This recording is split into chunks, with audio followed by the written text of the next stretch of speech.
Welcome to Comics Bazaar, the channel of comics commentary and arcana. This video features Fantastic Four number 233, cover dated August 1981. The cover is by John Byrne, inked by Terry Austin. It's a pretty eye-catching one.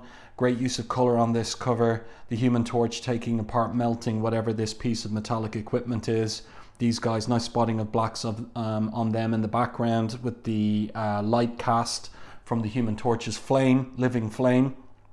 And the cover caption, Mission for a Dead Man. So very clearly this is going to be a Human Torch centric story, and so it turns out to be, but a little bit unexpected in terms of the genre of story. So it opens in a fictional correctional center called, where is it here? It's compared to Alcatraz, to Sing Sing, to 100 other hellholes that men by the action of their lives have committed themselves. There are a few living who have heard of Dedan. This is not surprising. Legends rarely grow around places such as this. So it's a maximum security correctional facility. And then we don't actually get a proper splash page in this issue. We have these two different panels, an outside view of the prison, and then this interesting top-down view with the cast light from the barred window on the other side of the cell. And here we have a priest and a prisoner who's going to death row. Well, he's on death row rather, and he's going to the electric chair. So quite an unexpected opening to an issue of Fantastic Four. The genre of this story turns out to be in the crime. It's a crime genre story and also a bit of detective fiction, and it turns out to be very unexpectedly hot-headed young Johnny Storm, who is the detective in question. So story and art by John Byrne, lettering Jim Novak, colouring Glynis Wine. What this means is that John Byrne is writing the story but also producing pencils and inks. So there's no little joke as there was in the previous issue, John Byrne's first on the title as writer-artist, with Bjorn Hain doing the inking. He's up front here that he's doing the inking himself. And he does a good job, of course. So let's continue with the story. Basically, this particular inmate, who, as I said, is going to the electric chair, is he's repentant regarding the crimes he did do, but he's going to the electric chair for a crime that he didn't. So he says here, all the men I've killed, all the stuff that I maybe really deserve to die for, and I end up getting my chain pulled for something I didn't even do. So he's got a letter that he gives the priest there. We get a shot of the electric chair here in this particular panel. The priest takes his seat beside the stone-faced warden and an officious little man. The priest takes to be the coroner, and then we get this kind of reaction shot as the character Davy Munson fries on the electric chair. The man in the wooden chair stiffens, his face twists into a hideous rictus. Abruptly, it's over, and for his crimes, real or imagined, David Munson has paid the supreme penalty. Crime doesn't pay, eh?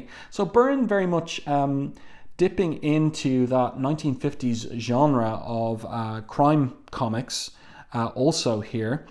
Only then does the priest glance at the address on Munson's last letter, and it's unexpected. The Human Torch, care of the Baxter Building, New York City. So the priest, good to the promise he made, Munson makes his way to Manhattan. Nice detail there on the yellow cab that brings him up to the front of the Baxter Building.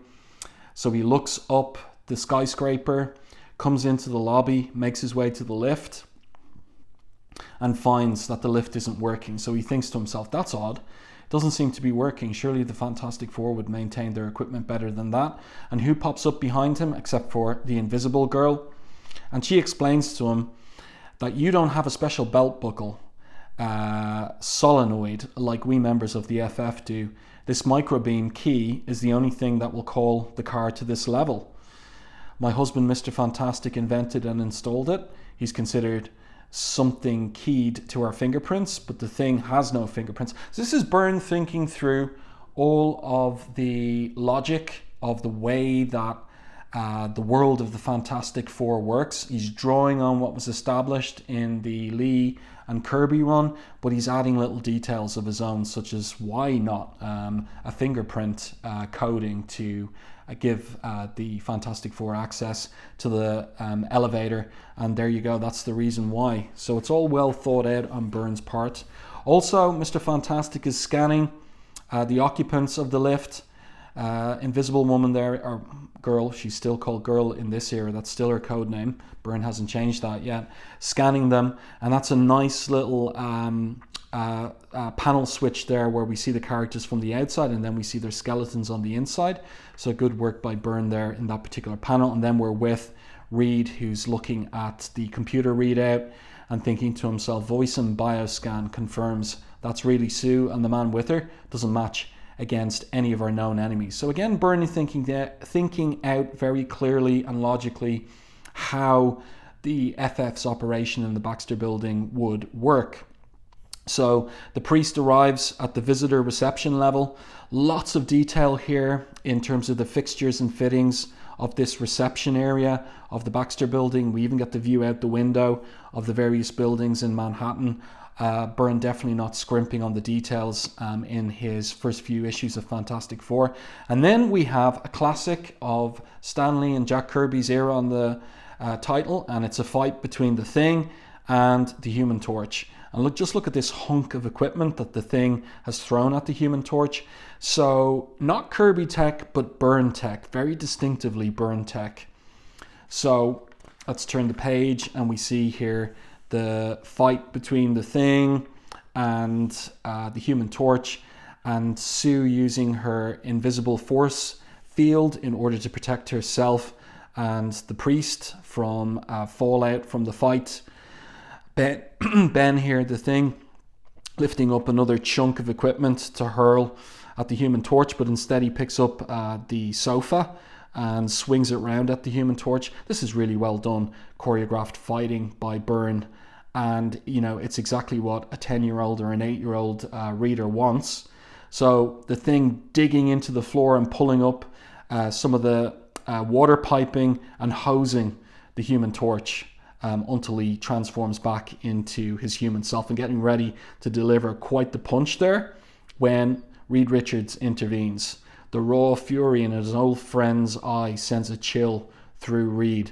So the Human Torch really, really wound up the Thing.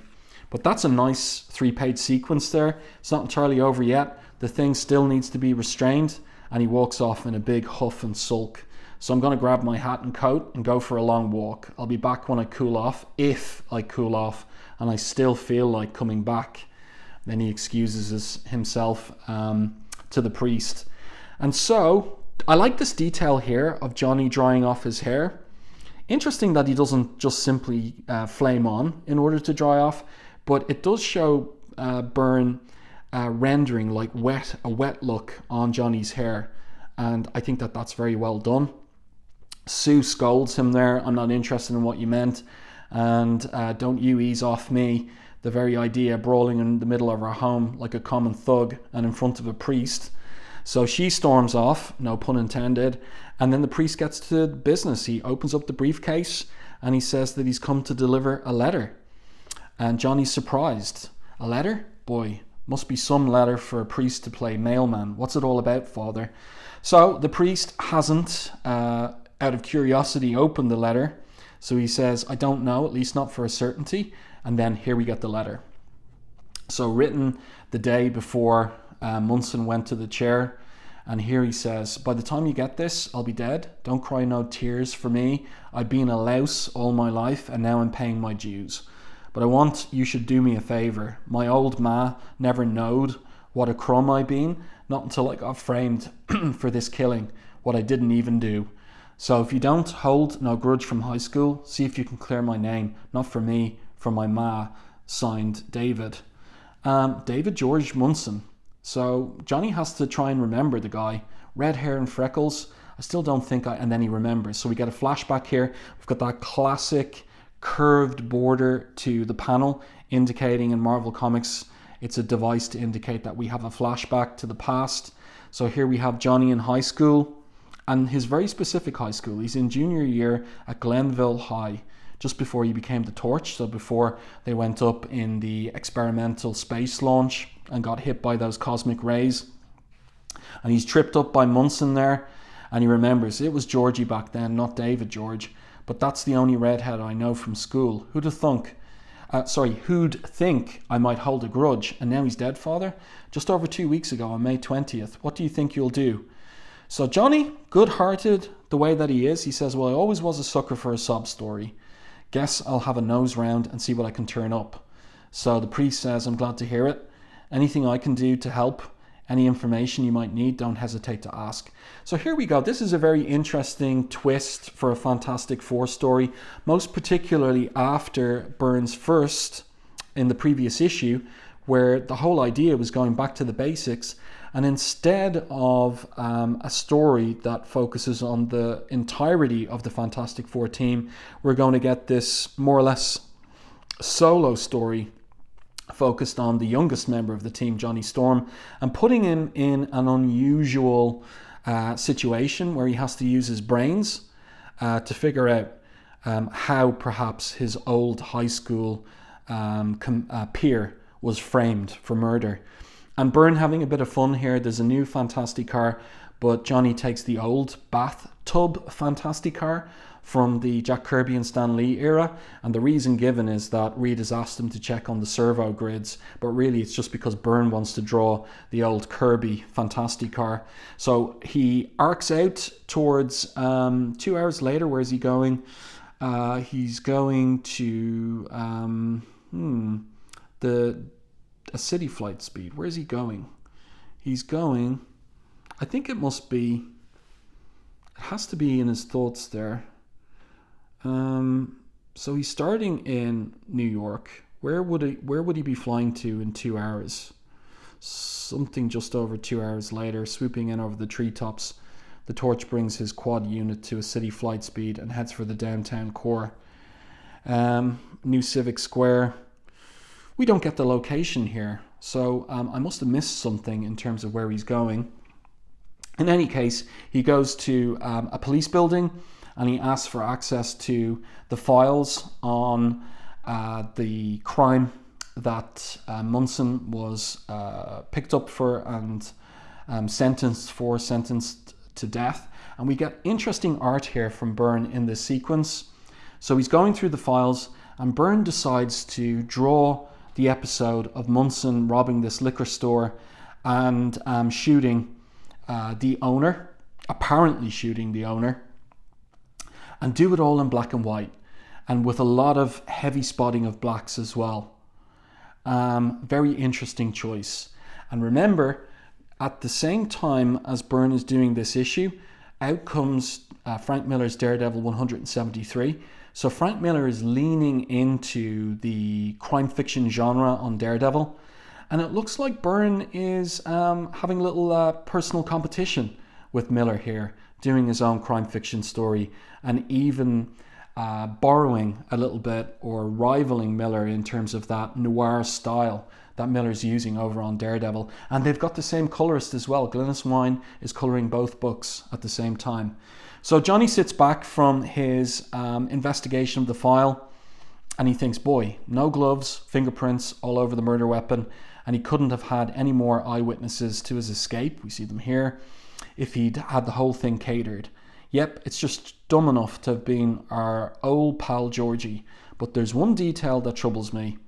So he talks to one of the detectives in the police station and he says, it's the silencer that bothers me, Sergeant. Munson was dumb enough to pull the crime, but a silencer is just too subtle. And so the sergeant also says, yeah, I know what you mean, it bugged me too. As near as we can figure, he'd only been in town a few days. No one knew him well enough to say if he was smart enough or not to use a silencer. Tell you something else, that bugged me. He admitted to the robbery, but not the killing. That never made sense. So the Human Torch is flying off to see if he can dig up anything further. And so he flies off to the scene of the crime, the liquor store in question. He goes in his civilian clothes. The owner there is, honored to have the Human Torch in his store, but Johnny starts looking around, goes to a back room, and the owner gets irate. He says, hey, that room is for employees only. He says, I don't think you're the Human Torch, I think you're a Snoopy cop. So Johnny flames on, and then the owner tells him to get out. And Johnny thinks, blast, he's got me dead to rights. I had no business flaming on with all this flammable booze around, and I've no official jurisdiction. If he does call a cop, he'd be within his rights to charge me with public mischief. So he flies off, and that's a nice top-down angle there as he arcs out of the door of the store and up into the air. Again, you can see there's a lot of detail on these pages from Byrne. He's drawing in all the individual bottles there in the in the open counter and up on the back shelves behind the store owner. Just such a lot of detail in the backgrounds of these panels. And then later that night, the owner emerges from the store and he goes covertly to a public telephone box to make a call, and Johnny's been tailing him and surprises him. So the owner runs and he tries to destroy the phone number he was ringing. He was ringing his boss, H. He only refers to him as H in his thoughts. H would kill me if he knew I'd kept his number. I was supposed to memorize it, then destroy it. So we'll learn a little later the identity of H, and it'll be an interesting and unexpected identity, let me tell you. So Torch uses his power to prevent the store owner from burning the number, and he uses his power inventively here to put him in a flame cage, and then takes the number from him, goes to the Baxter building, uses Reed's computer in order to identify the address connected with the phone number. And an hour later, at a mouldering warehouse somewhere near the heart of Manhattan's fabled garment district, a somewhat less than friendly poker game has been underway most of the night when the Human Torch bursts in. Great spotting of blacks in these panels. And also take a look at this top-down angle. What kind of perspective? Byrne's using 3-point perspective here. He's going to use that a number of times. And it's just so interesting the way that he renders these skyscrapers at night. You can see it most particularly here with the inking. So some of it is quite detailed when he's gridded out the panel, and over here it's more impressionistic on the corners, but it works very well. So the Human Torch attacks these guys in the warehouse, so we get a little action sequence with him. He melts the metal door here, so this guy can't flee. We continue here. This is quite interesting. He pretends that he is going to burn the guy physically with his living flame, and in order to demonstrate that he's serious, he burns half the guy's hair off. That's kind of funny, and he thinks to himself, I can control my flame to within a hair's breadth, so there's no chance of burning him, but there's no need for him to know that. So the guy spills the beans on the address for his boss. So the Human Torch kind of working a bit like Daredevil here. And again, I really do feel that Byrne is in some kind of friendly rivalry type competition with Frank Miller on this particular issue. And they were friends at the time, and they are friends to this day. So another one of these top-down 3-point perspective views of the Manhattan rooftops. And Torch here is zeroing in on this penthouse apartment. So he is aware that this is the headquarters, or rather an apartment connected with the Mafia. And in Marvel Comics, the Mafia is always referred to as Magia in the 60s, 70s, and 80s. They don't use the term Mafia for some reason. I don't know why that is. If anybody does know, please let us know in the comments to this particular video. Why Magia and not Mafia? So the Torch flames off, and he's outside the entrance to the penthouse apartment, and he hears the conversation inside. And now we have the big reveal as regards who H is, and it's Hammerhead. And Johnny recognizes him. I know you. You're the one they call Hammerhead. You were surgically rebuilt by some nutso scientist, but you're supposed to be dead. You died in a helicopter crash in the Hudson River. So this is in reference to some continuity from Amazing Spider-Man issues 157 to 159. Now, Hammerhead is a Spider-Man villain designed by Steve Ditko. And so I think that Byrne here is in this friendly rivalry with Frank Miller in terms of doing a crime fiction story of his own, but he brings in a very Ditko-esque ethos or ethic or morality to this story, and we'll see it in particular on the final page. So Hammerhead is the main boss here, and now we get a fight between Hammerhead and Human Torch. So first of all, Hammerhead hits this button on his desk, and then some kind of red hot pincer things spring up from the floor. So Human Torch recognizes that these were designed to deal with Spider-Man, because of course Hammerhead's primary antagonist is Spider-Man, but it's not going to hold the torch. Then he does that trick again, burning the doorknob with his living flame, so the Mafia guys can't get out. So now we get a nice action sequence here, very good fight choreography, but the Human Torch wonders at the super strength that Hammerhead is showing. He thinks to himself, this is insane. Hammerhead is nothing more than a Magia punk who looked out and got near the top. He's not what you call a supervillain. He shouldn't be this powerful or this fast.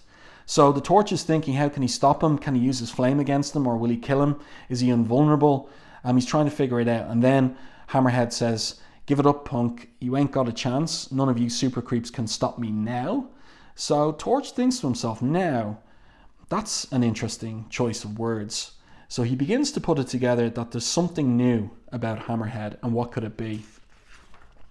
And so he uses his flame surgically to burn off Hammerhead's robe, and then it reveals that he's wearing this exoskeleton underneath, which has given him this super strength. And Hammerhead reveals the origin of the exoskeleton. I had the Tinkerer build this suit for me so as I could punch out you super clowns. And of course the Tinkerer is a Spider-Man villain. So I like this page too, because what we have here is just 4 panels, and that really allows Byrne's art to sing on the page, because a lot of the other pages, they're quite crammed and tight with detail. Some of the pages have 7-8 panels. This one really allows the story to breathe, and we get these great shots of, in particular, the Human Torch here, and the action here where he pushes Hammerhead out through the plate glass door of the penthouse building, and then out onto the, what would we call it, the kind of the patio area outside of the penthouse. So they fight there, just 5 panels on this particular page, and then the Torch gets the idea to burn out the battery pack on the back of Hammerhead's exoskeleton. So that does the trick. The suit shuts down, but then Hammerhead leaps off the side of the building, and he says, "You're whistling up the wrong street, hotshot.